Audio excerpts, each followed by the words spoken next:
And welcome to this week's episode of Two Guys on Politics with co-host former Illinois Congressman Bill Lipinski and myself, Ray Hanania, writing at the Southwest News Herald newspaper group, which Bill writes for too, and also a columnist with Arab News in the Middle East. It's August 3rd, 2025, and this is season 4, episode 20. You can get our podcast at twoguysonpolitics.com. In segment 1, we're going to talk about the Chicago mayoral race and some of the candidates that are running. What are some of the things that need to be considered? And also a look back at Danny Davis, former alderman who is a congressman now who's retiring. And Danny, just a great guy. I know Bill and I both think highly of him. Then Bill is going to talk about his column. He's going to read his column on American exceptionalism. Then in segment 2, we're going to talk about the war in Ukraine, a little update on it. We'll talk a little bit about the Cook County elections that are coming up next year. The Democratic Party dumped some candidates and slated others. So we'll talk a little bit about that. And I'll talk about my column in segment 2 about the Americans who have been killed by the Israelis that nobody writes on. Anyway, we're going to take a quick break and we'll be right back right after these messages to talk about all these and other issues.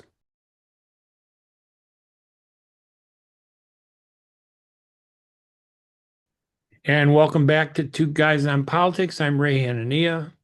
I'm Bill Lipinski, and it's great to be here once again with you, Ray. Yeah, and we got another big mayoral race. I know it's not until the spring of 2027, which is a year and a half from now, I think. But it's big, right? We got everybody talking about it. Everybody wants to run against Mayor Brandon Johnson. We can go over some of the names, but how important are these mayoral races today in terms of, you were a committeeman, a Democratic committeeman, at one of the biggest vote producing wards in the 23rd Ward on the Southwest side. And these mayoral races were a big deal. I bet they're not the same today as they were back, when you were Well, back when I was a committeeman and alderman and then a congressman, uh, there were ward organizations that produced the votes. I myself, Mike Madigan, the 11th Ward of the Dailies. I mean, those were three, and the 19th Ward. But I would say that as far as producing Democratic votes, there was the 13th Ward, the 11th Ward, the right. 23rd Ward, the 19th Ward. But they all had strong ward organizations. They all had precinct captains going door to door to have people talk about coming out and voting for a particular Democratic candidate. There were other wards like that also, but those were by far the four strongest. Today, you don't have anything like that whatsoever. Today, it's mostly television, and it's also, candidates holding rallies here and there. Show you how important television is. The young man that's running for the U.S. Senate, Congressman Raja, he's Yeah, already on TV with right. commercials. And that election is quite a long time from now. But to show you how important television is. But of course, when you have $19 million, you can spend it, pretty early in a race. As far as the mayoral race, I think it's going to be very, very interesting. It will depend upon who runs. Who are some of the candidates that you have heard that are interested in taking on Mayor Johnson? Well, of course, I really doubt Mayor Brandon Johnson's going to step down. He's going to run for reelection. I Oh, think he has the absolutely. backing of the Chicago Teachers Union, which was his organization that helped him win. And then there's Susanna Mendoza, who is the Illinois comptroller. There's Maria Pappas, who is the Cook County treasurer. There's Alexi Janulius, who is the Secretary of State. There's 34th Ward Alderman Bill Conway, who, when you talk about male white candidates, he seems to be the lead person everybody likes. But I don't know if a male white candidate can win. And then there's a very wealthy Willie Wilson, who's run a number of times, hasn't won, but it's a big field. I'm not sure if Paul Vallis, who ran the last time and made it into the runoff, is going to win. And Billy, let's explain to the reader or the listeners about this. It's an open primary, which means everybody can run, right? And you don't need to Absolutely. get 50% of the vote. You just need to get the most votes. And that could be only 20% of the vote cast, right? No, no, no. Well, You got to get the top I two for a runoff. yeah, you have to be one or two, unless somebody gets 50.1% of the vote. So, Okay, then that person would win the nomination and actually become the next mayor. But that's pretty tough with a multiple field. right. So I think that you're going to wind up having a runoff. And as much as the present mayor seems to be disliked by an awful lot of people, uh, with the powerful teachers union behind him, Right. uh, he may very well still make the runoff. So I think it's going to be, one of the other people and him in the final round for mayor of the city of Chicago. Yeah, and one of the things about this open primary where everybody runs, and like you said, you're correct. If in that primary someone gets 50% plus one vote, it's over. That Right, person becomes the mayor. But we haven't seen that happen in a long time. It always goes to a runoff with the top two vote getters, who correct. sometimes only get 23% of the vote and 20% each. They get less than 50% of the vote total. And then all the other voters who supported other candidates have to pick between those two. But I'm not sure who the top two people might be. I mean, I agree with you, Brandon Johnson. I think definitely would make, I think he has a good chance to make the top two. But, with so many people out there, I don't know. Susanna Mendoza is very popular, but, and she's out there. She does a lot of media. I just don't know exactly how much influence she will have in Chicago being Hispanic because the Hispanic vote is so low. And Maria, I like Yeah, Maria. well, let me interrupt you for a moment there. Sure. You say the Hispanic vote is low. That's true, it is, but it's increasing each and every election. But I think that a coalition between the white voters and the Hispanic voters could win her the mayorship. She's got a heck of a nice personality. Right. She's a hell of a campaigner, excuse my Right. English. So I think that she is a very good choice to make the runoff. Uh, I'm sorry, go ahead. No, no, I was just going to say, Greek Americans have a lot of money. Yes, they do. Like, and we'll talk about Raja in maybe a little bit later, but because India Americans, Americans who are from India, not Native Americans, but Americans who are Indian from India have a huge amount of money. They raise money like crazy. And there's a rivalry between Maria Pappas and Alexi Giannoulias, who wants to be the mayor. And he's said he's kind of waffled between he's not going to run, he wants to finish his term, he is going to run. We are talking about 2027, probably in the spring, in February, maybe. But Maria Pappas, I think she is one of the top vote getters in the county when it comes to doing stuff. And I've known her a long time. I like her. So I think she has a good shot of maybe making that runoff.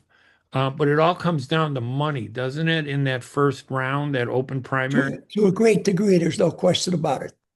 Money to get on television, to get your name out there, to get people to know you. Yes, that's very, very important. No question about it.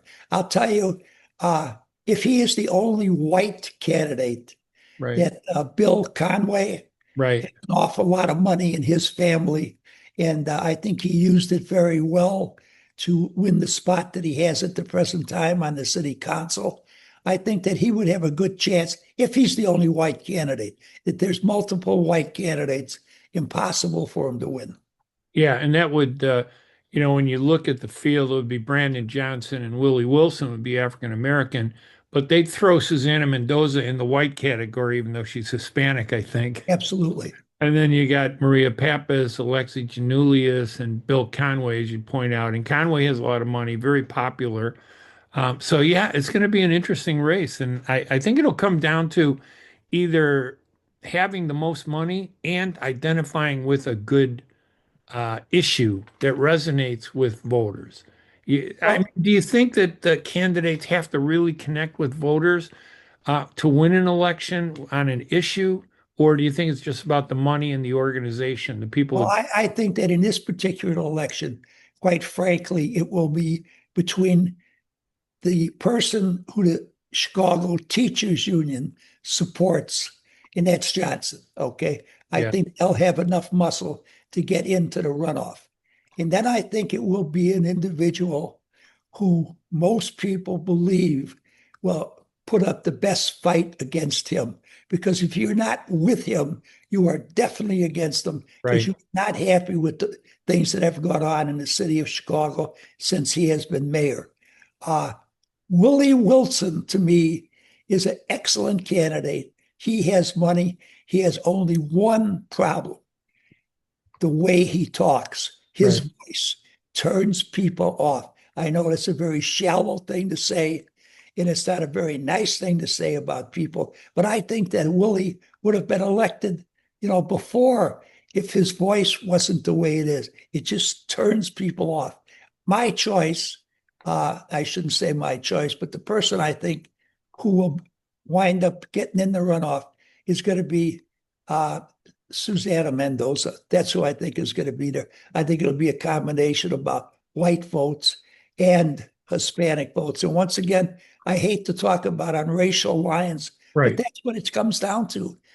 For mayor of the city of Chicago, the last person who accumulated a lot of votes other than from his own ethnic group was Richie Daley, and that was a while ago, and that was very early, quite frankly. After a lot of turmoil too, when, Definitely, no yeah, question about it. yeah. Yes, All right, and then we were a man who we both know very well, Danny K. Davis, an alderman absolutely. from the South Side, became a congressman. When I first got hired at the Sun Times in 1985, I'd been at the Southtown for like 9 years, and then I went to the Sun Times. Danny K. Davis was in the Washington administration. He was the chairman of the Rules Committee. And I went to him and I said, "Look, Alderman Davis, I, I just got hired by the Sun Times. I want to do a story on the Rules Committee and the patterns of people, how they donate money and get things done." And normally, these committee chairmen would say, "No way." They'd say, "Tell me what you want." They were always really protective of all that. But Danny Davis basically said, "Here are all the records. Do whatever you want to do. Go in that room and study it." And I ended up doing a story about how these big lawyers would donate money to aldermen just before introducing a zoning change for one of their clients. The zoning change would then get passed if they donated the money. If they didn't donate the money, the zoning change would get stuck in the Rules Committee forever. I'm sure it was on merit. I'm sure. And then after it passed, the lawyers would then donate another significant. This is like $2,000 to $5,000 in the beginning, before, and then after. So it was a big chunk of money. And I noticed the pattern with, I think it was about five attorneys that all did the same thing, and they had a 90% record of getting their ordinances passed.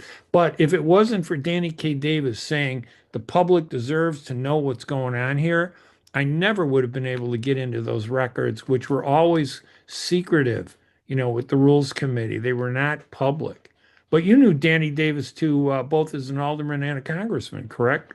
Well, yeah, one thing I want to say to Ray, you're really talking about the zoning committee. It Yes. wasn't the rules committee. It was the zoning committee, the chairman of the zoning committee and the members of the zoning committee. That was a very, very important spot in the Chicago City Council once upon Yeah. a time. There Yes, you're correct. were, It was the zoning committee, and I apologize because a lot of times things would go to the rules committee and zoning committee, and the rules committee would sit on it forever. well, But that's then true. it would only get to the zoning committee if the rules committee let go of it. and then the zoning committee would handle it. So, but you're correct. It was Just to be perfectly correct on how it really operated, if the chairman of the rules committee yeah, wanted to see it get out of the, excuse me, if the chairman of the zoning committee wanted to see it get out of rules, it got out of rules, okay?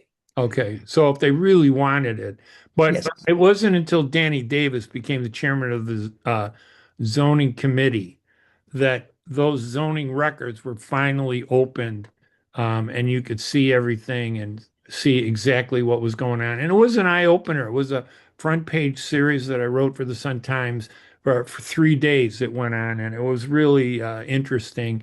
And a lot of zoning changes were adopted as a result of that when under Harold Washington. He was the mayor at the time. But Danny's a good guy, and he's retiring, right? As yes, Congress. Danny is retiring after 30 years in the United States Congress, and he was probably in elected office close to 50 years. He Yeah. served on the county board at one time. He was an alderman, as you say. Danny K. Davis is one of the nicest people I have ever met in or out of politics. I don't think that he ever intentionally hurt anyone in his entire life. You didn't always have to agree with Danny, but Danny was never disagreeable. Right. You know, you could debate a particular issue with him, and he would never go into the gutter. He'd never throw bricks at you. He debated it on the merits. I like Danny K. Davis very, very much.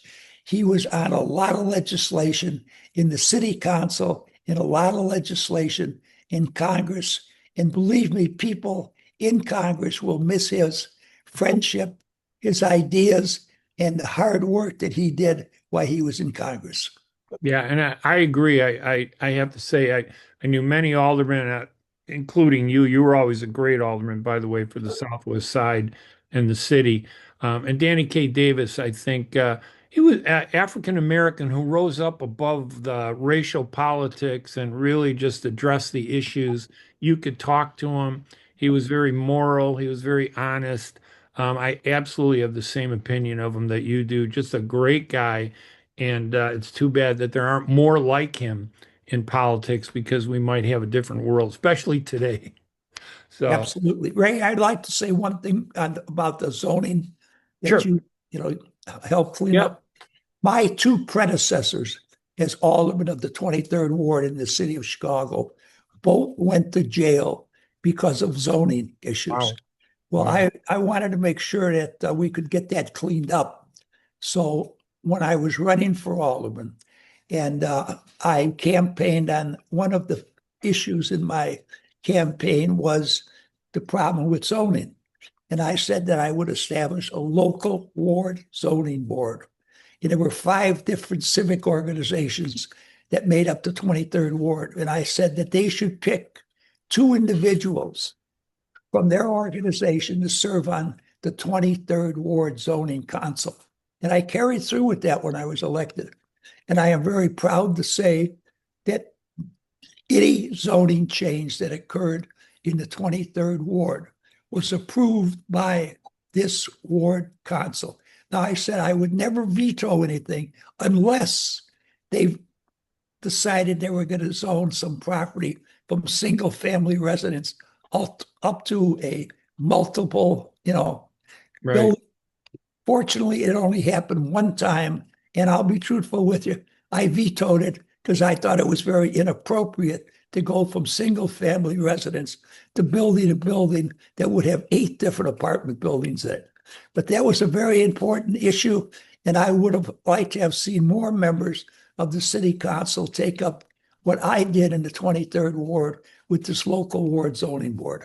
Yeah, you had a very unique process. That was unusual. Not every ward would do that. In other wards, the city's basic attitude was no zoning issue would pass if the local alderman didn't support it.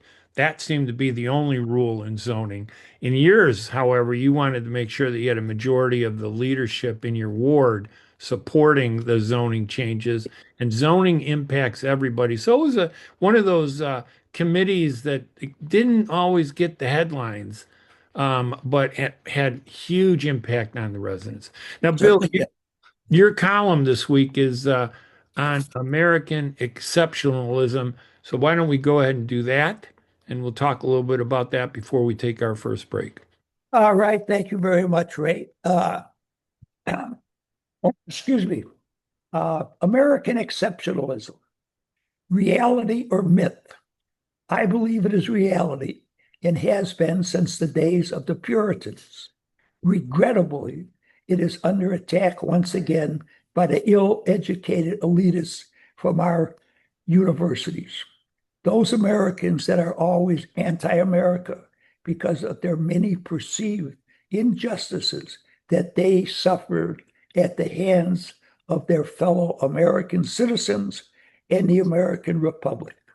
The very liberal news media and progressive radio talk show hosts that proliferate on our airways with their evil suggestions, their twisting of the facts, and their outright lies, and aggressive attacks upon America's exceptionalism in the American way of life must be counterattacked by those of us that still believe this is the greatest nation in the history of the world. In order to prevail in that counterattack, we must have the knowledge, the facts, the history, and a strong belief in American exceptionalism. I believe American exceptionalism was started before there was a United States of America. John Winthrop, a Puritan leader, viewed the Puritans' journey to the New World as a divine mission. He famously described the Massachusetts Bay Colony as a shining city upon a hill, suggesting that the colony was to be a model of moral and social excellence for the world to emulate. American exceptionalism is a concept deeply embedded in the national psyche of the United States of America. It refers to the belief that America holds a unique place and role in the history of the world because of a distinct set of ideas and principles that set it aside from other nations on this planet. American exceptionalism was solidified in the citizens of the United States of America during the time of the Revolutionary War. Our founding fathers articulated a vision of a new nation based on democratic principles, individual liberty, freedom of religion, and equality. The Declaration of Independence and the Constitution enshrine those ideas, setting the United States apart from the aristocratic nations of Europe. Our land of liberty and fortress of freedom demonstrates each and every day after the Revolutionary War the uniqueness, goodness, and greatness of this land of the Pilgrim's pride. We rewrote the great mistake of our founding fathers less than 80 years after it occurred with the abolition of slavery. It took the great courage of Abraham Lincoln and a very, very bloody Civil War to do it, but we did it. It took great exceptionalism for us. That is spelled U.S. meaning United States, to recognize the error of our ways and discard the sin of slavery, demonstrating once again our exceptionalism and our uniqueness. Our exceptionalism gave us the vision, courage, confidence, and determination to spread this land of the free and home of the brave from the Atlantic to the Pacific, thereby creating sufficient land to build a great nation under God, a nation it would become the lighthouse for the rest of the world to be guided by. Our exceptionalism gave us the spirit to fight the Spanish-American War and bring democracy, freedom, and independence to the Philippines and Cuba. That spirit also gave us the strength to drive the last European colonial power out of the Western Hemisphere, thereby implementing the Monroe Doctrine completely. And we came to the rescue of our fellow democratic countries from the totalitarian nations of Europe in the First World War, thereby becoming the leader of the democratic nations of the world. Extremely unfortunately, it was a position we chose to turn down.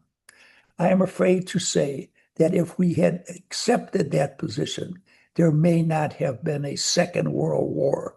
But we preferred to build our nation domestically by developing the most powerful economy in the world, by bringing economic wealth and economic development to millions and millions of Americans. This enabled millions and millions of Americans to gain greater independence and democracy for themselves and their families. This was not a perfect democratic republic when it was founded, but because of exceptionalism by hardworking, forward-thinking Americans, we have come closer and closer to it each day, week, month, and year. American exceptionalism is what has driven us in the great quest to have a perfect democracy and republic. It was American exceptionalism that led ourselves and the rest of the developed world out of the Great Depression. It was American exceptionalism that built the planes, tanks, trucks, ships for our allies and ourselves, and supplied a great deal of the manpower to defeat Nazi Germany and Imperial Japan. And this time we accepted the leadership of the free world and led the world in the Cold War to a victory, thereby giving millions and millions more freedom, democracy, and economic growth. It has also been Americans' exceptionalism that has led the world in the developments of science, education, healthcare, democratic elections, and free speech. Because of all these great achievements for mankind and for ourselves, we must not turn our back on these misguided people who wish to destroy American exceptionalism. This can only be done, though, by Americans that still believe America is still the last best hope of the world. And Americanism is still by far the best vehicle to make that happen. Thank you very much for listening. And I turn it back to my good friend, Ray Hanania. That's a great column. Now, when I hear the word exceptionalism, Bill, I actually hear two words: Yes. exceptional, which means great things, phenomenal achievement, and exception, which is hypocrisy and contradictions. And I know you're talking about exceptional, the great things that America does and achieves, and the American people shoot for. But I often, unfortunately, see us lag down into exception, where we use politics to push something down and support something else instead of achieving exceptionalism. So we need to go for the whole word, not the partial destructive part of Well, it, I, which I, is I say that we exception. are not a perfect democratic republic, but we are working towards it each and every day. And you show me a country who does more for democracy worldwide and freedom worldwide than the United States of America. Yes, we make mistakes. We made them a long time ago. We make some today. And I'm sure you can point out to me a place where we're making a mistake today. But I choose to look at the positive things and the great things that this nation has done, because I don't believe an individual like you or an individual like me could have achieved what we have achieved, fortunately, in any other country in the world. Now, I agree with you. I think that America is built on democracy, exceptionalism, doing what's right. We have laws, we have processes that are clear for everybody. Everybody is supposed to be treated equal. As you know, that unfortunately we get all these other factors that cloud up the exceptionalism of the United States and our exceptional attitude and turns into exception. I think today's United States, we're at the lowest measure of exceptionalism, maybe, than we've ever been. The politics has been terrible, not just with the Republicans and Donald Trump, but even with the Democrats. It seems like nobody is concerned about the people. They're only concerned about the politics. That doesn't undermine what your point that you made, that America is built on pursuing the exceptional. But unfortunately, we have a lot of people that, especially in recent years, have been, I think, leading this country in the wrong direction. And it's been very hard to get us back on track. I think, That's why it's necessary for Ray, for all of us to become involved in politics, to know what really is going on, so we can elect people to public office who can rise above petty party consideration and work for the good of all American citizens. yeah, I agree with you, and I just wish that we could find a way past where we are today to get where your vision really kind of paints a great picture of what this country has been in the past and can be in the future, and but still has, unfortunately, a lot of unfortunate challenges that we have to kind of deal with. All right, Bill, let's take a quick break and then we'll come back with segment two and talk about Ukraine, a little bit about the Cook County races coming up next year. And then I'll do a little talk about, addressing the issues of exception when it comes to the Middle East. I'm Ray Hanania, I'm Bill Lipinski. and we'll be right back right after these messages.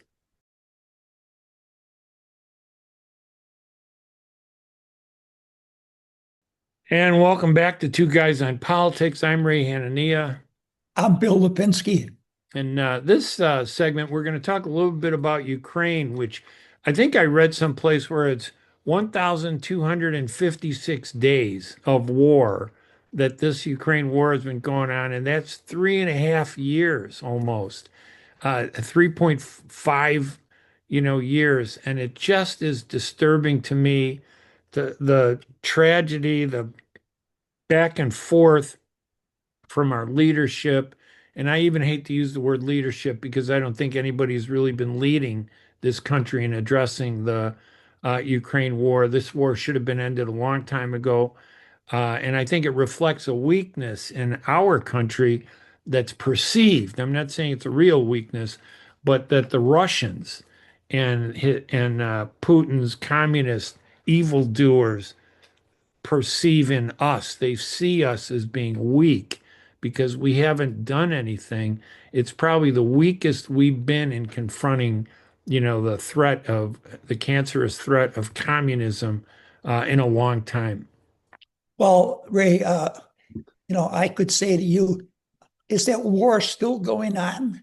And the reason I can say that is because nobody writes about it. Yeah, Nobody talks about it. I don't see anything on TV about it. It's disappeared. WGN radio, Monday through Friday, from 7:30 until about 7:45 every morning, had an individual by the name of Lindsley reporting on that war in the Ukraine from within a week or two of it starting. It was very interesting, very informative, very honest. They stopped carrying it. They don't do it anymore. Why? Because it seems like nothing's happening. It seems like it's a stalemate. I said shortly after that war started, that we should either drive it or park it. And by that, I meant give the Ukrainians everything that they absolutely need, not to defeat Russia, because they can't defeat Russia. Right. They're a much smaller country, but they could have inflicted significant punishment upon Russia that they would have had to sue for peace. Unfortunately, we didn't do that. We just gave them enough to keep hurting Russia for our benefit. Okay? That was the Biden administration, and the Trump administration has done the same thing. Now, the Trump administration keeps saying that they're going to put sanctions on Russia, but he extends the deadline then he shortens the deadline, then he talks to Yeah. Putin, he extends the deadline. I mean, I grant you that the government of the Ukraine is not the most honest democratic government in the history of Europe or the world. All right. But it is much, much better than Putin's Russia. And we made a commitment to support them. We should support them through to the finish. I certainly hope that we do, but I still don't know that we will. And the Europeans, they aren't much better. They don't mind letting the Ukrainians fight and die to save them from Russia's next expansion. Yeah, I agree with you. And this length of, almost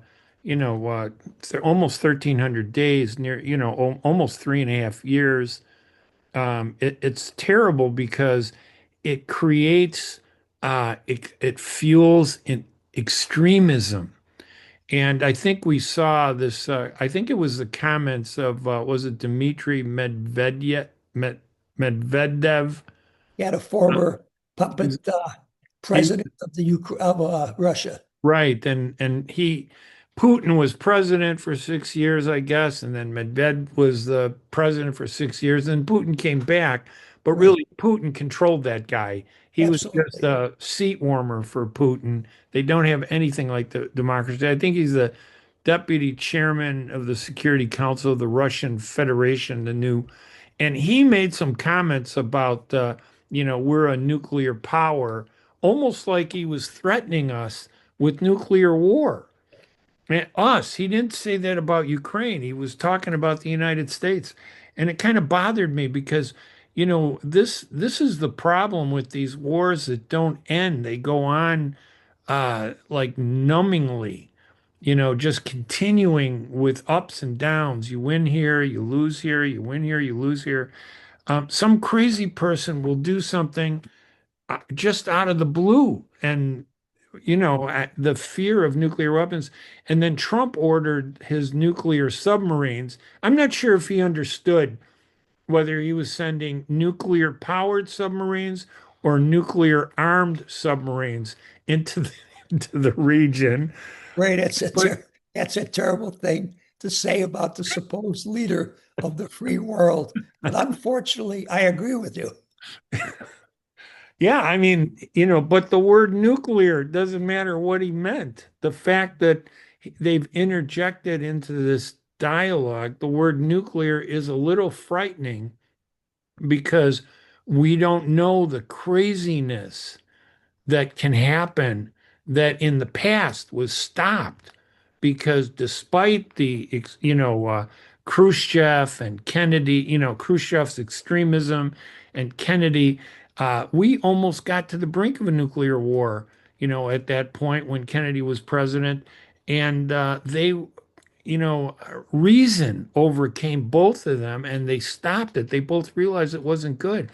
I'm not sure that reason exists today, that sensibility and common sense exists in our politics. It's worrisome. Well, I concur with you. Ray, I would like to slide into you're my expert on the Far East, excuse me, and the Middle East. And you are also really a very objective person. We all know that you lean more towards the Arabs, which is understandable. Your heritage is there. But for a man who leans that way, you Yeah. present the most objective picture of the Middle East of anyone I know. What's happening there at the present time? Is there anything new there? I don't want to see that war drift away, just like the Ukrainian war has drifted away from the psyche of the American people, because we are so important to that war also. Yeah, listen, the there's no question that October 7th, 2023, this attack by Hamas 20 on Israel that day was a terrorist act. It was stupid. I don't understand why Hamas even was empowered to do that.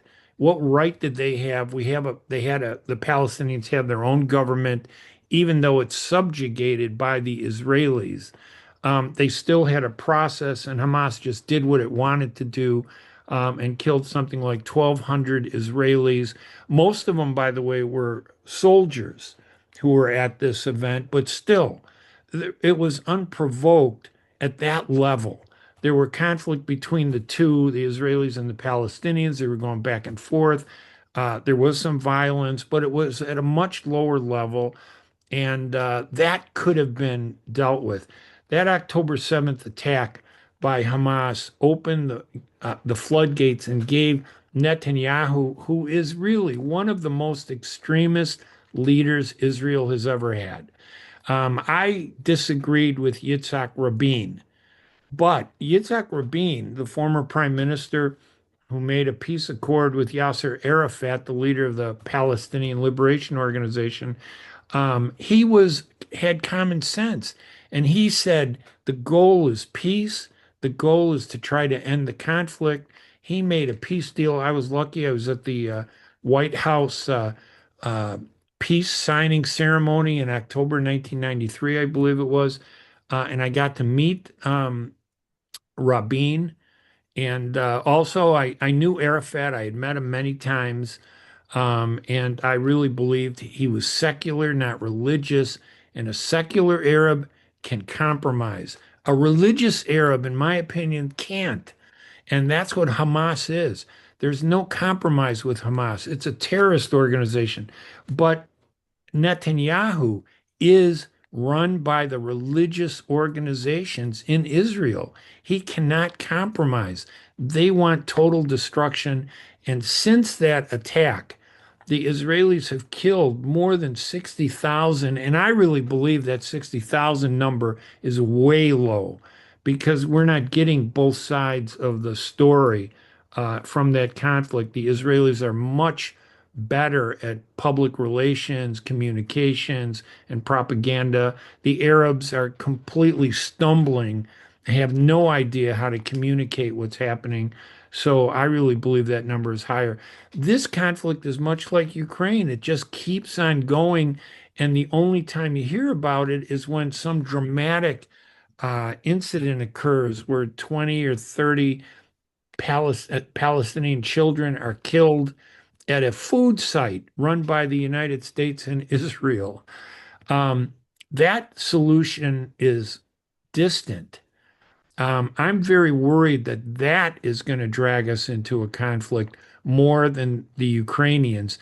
And I had written, and I'll talk about this at the end of this segment, I had written a column about how 5 American Palestinians have been killed by the Israelis, and nobody wants to do anything about it. But when an American Israeli is killed, they bring the family to the White House, or if he's an American Israeli hostage, like they did, they brought that person to the White House. They celebrated him. He was on the front page of every American newspaper. But these Americans who happen to be Palestinian who are killed by the settlers, Netanyahu's extremist supporters, nothing comes of that. And that fuels an anger that turns into a hate. And that's the dangerous part when you don't acknowledge the suffering equally. So I think that's a big problem. I'm really worried about it. There's no end to that yet. Well, as I say, you're my expert on the Middle East. I hoped to have time someday to immerse myself in the Middle East politics so that I can intelligently discuss things with you. But at the present time, I am incapable of doing it. All I can say is that, I believe Israel has a right to exist. I believe that Israel has been set upon on numerous occasions. I disagree with the way they have conducted this war. That's nothing new for me. I said it a couple of weeks into the war, that the way Netanyahu was going about it was going to cost Israel friends around the world, and that has happened. More and more nations have given up on Israel and decided that they were not necessarily going to be opposed to Israel, but they were not going to support them any longer because they felt that Israel and Bibi has too much unnecessary blood on his hands. Yeah, listen, in my opinion, Hamas is destroyed. Their leadership was completely eviscerated by the Israelis. They took them all out. What I think we see there is an anger that the Israeli government, not the people, because I'm like you, I support the two-state solution. I recognize Israel and I recognize the rights of Palestinians, where my father and mother are from. And I'm Christian, by the way. A lot of people think I'm Muslim, and there's that racial aspect, a religious racial aspect where a lot of people don't like Muslims. But they're Christians that are part of this and they're suffering. And I will say the only Christian who really stands up and speaks is Pope Leo. Just this week, he spoke about, the suffering of Palestinian children who are being murdered and killed by the Israelis for no reason at these food sites. For him to speak out like that, it was very encouraging. But the world is turning against Netanyahu, not Israel as a country, but against Netanyahu and his government. And I'm hoping that at some point that government can be replaced. But you know how it is that if a country feels like it's being picked on, even if they have a lousy leader, look at Germany and Hitler, and Italy and Mussolini. The more that we picked on them, the more that their people rallied around those leaders. And Hitler was able to use that hate from all these Western countries to galvanize that support and blind his own people. And it's kind of sad. And I'm not saying that there's a comparison between the Holocaust and what's happening today, but I am saying that that process of blinding people to support the worst is happening in Israel, and it's unfortunate. So it is terrible. So listen, let me just point out, I'm not going to read the column, but I will tell you about these Americans because I think it's important that we see these, Americans who have been uh, killed by the Israelis. That there are 5 American Palestinians that were murdered since, in the past 2 years. And there's been very little or no mention of their tragedies in the media. They don't even write about them. But just in the past 4 weeks, maybe even 3 weeks, on February 16th, a guy named Mohammed Ibrahim is 15 years old. The Israeli soldiers went to his house in the middle of the night at 3 a.m. It was maybe 10 or 20 masked Israeli soldiers with guns. They kicked the door open of the home. And then they went into the home. They broke everything in the home. They scared the family. They grabbed the boy, this 15-year-old, who really looks like he's 12, and the parents were asking, "What are you doing? Why are you doing this?" They don't have to explain anything to the Palestinians. They just go in and they grab somebody. They took him. It took him, the father, because I interviewed the father, it took him 4 days to find out what happened to his son. So if it's the lack of law. There was no legal process for this. So he's worried. His son has been in prison since February 16th, and he hasn't been able to see him. That's almost 6 months for a 15-year-old. I'd go nuts. I'd go crazy. And then in July, just a few weeks ago, July 11th, a young man who was 20 years old, his name was Saifola Musalit. He's an American. His family's from Florida. He was at his farmland near his village when these Israeli settlers came in and beat him up so badly he was, incapacitated. But the Israeli soldiers came, surrounded the place, and refused to allow an ambulance to come in to take him to a hospital for 3 hours.